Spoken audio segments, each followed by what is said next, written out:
Okay, hello everybody. I am back on here again.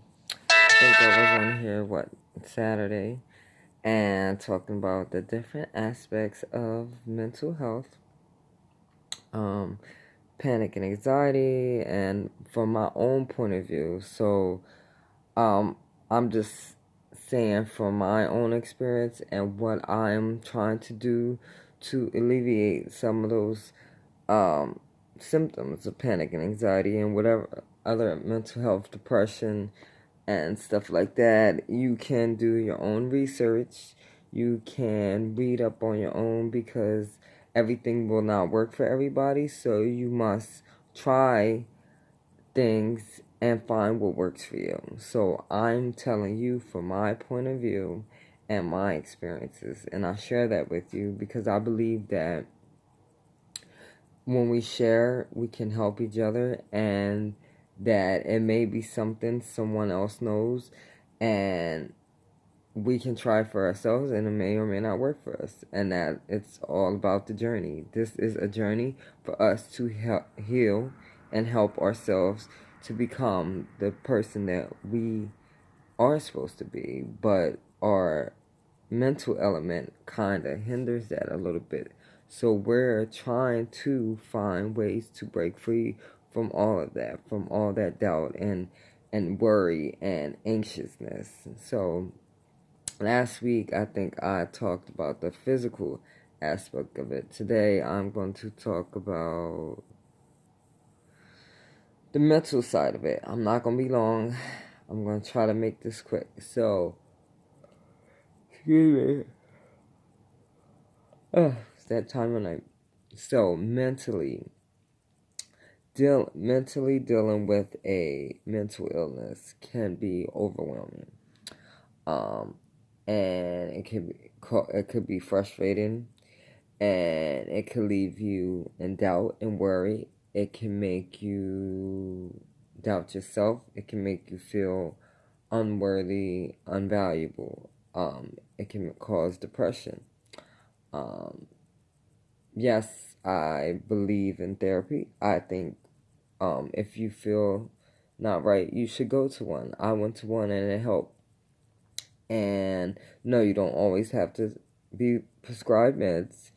You can find alternative ways, but whatever works for you, you got to find what works for you. And so, mental elements it's a variety of symptoms and things it can cause. I've dealt with depression and anxiety and panic attacks. But there's a whole uh, line of where it goes. You have bipolar, you have schizophrenic. So that's why I urge you to go to a therapist to see. And don't feel ashamed for seeking out help because that's what they're there for. When we're sick, we go to the doctors. So if we can take care of that part, we can take care of up here too. And don't let no one tell you that you're crazy or out of your mind. You're crazy for not getting help. The help is there. We need it. Okay, so that we can heal ourselves. So first, go to a therapist, see where you're at on the spectrum of mental health, and then find what works for you, and then find ways to heal from that. And so, from my experience, therapy works.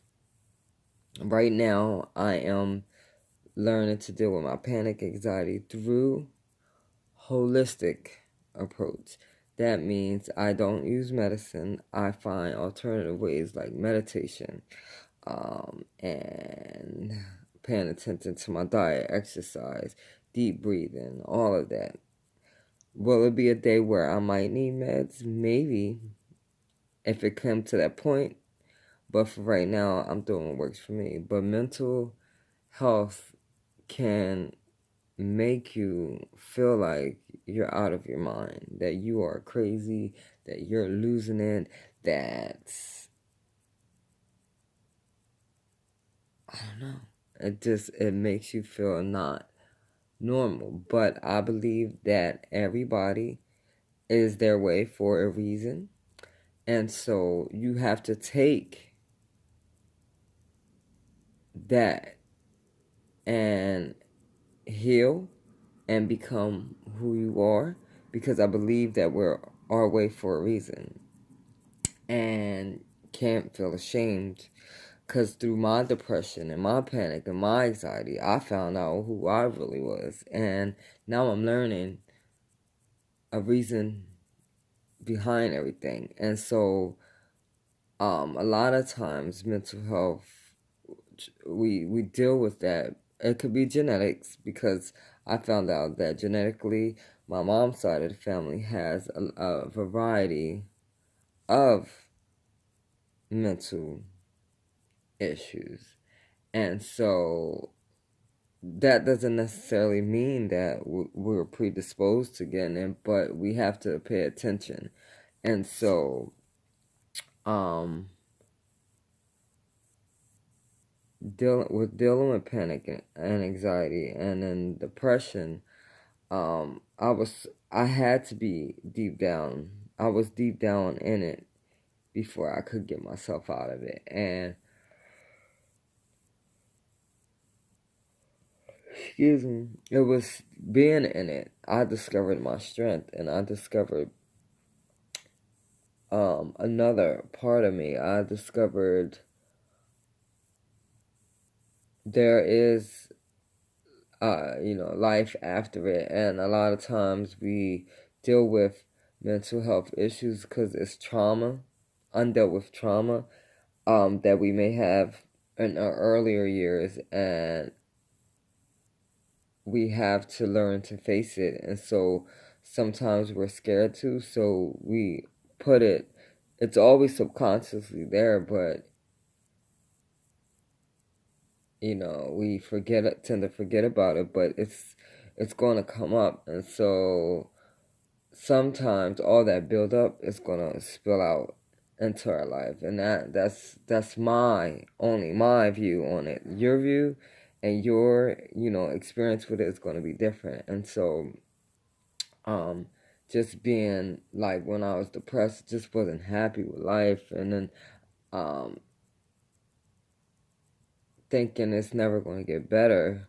But it's through consistent efforts that you can pull yourself out of it. You have to be willing to say, I need help, and go get it. You have to be willing to change. You have to be willing to be uncomfortable with where you are so you can get comfortable with life. You gotta be willing to let go of your own old ways of thinking and routines, so that you can find new ways and heal. And that's what I had to adjust, and I'm still doing it. Each day for me is a new experience and a learning process, and I am excited, and excited to get better, excited to learn.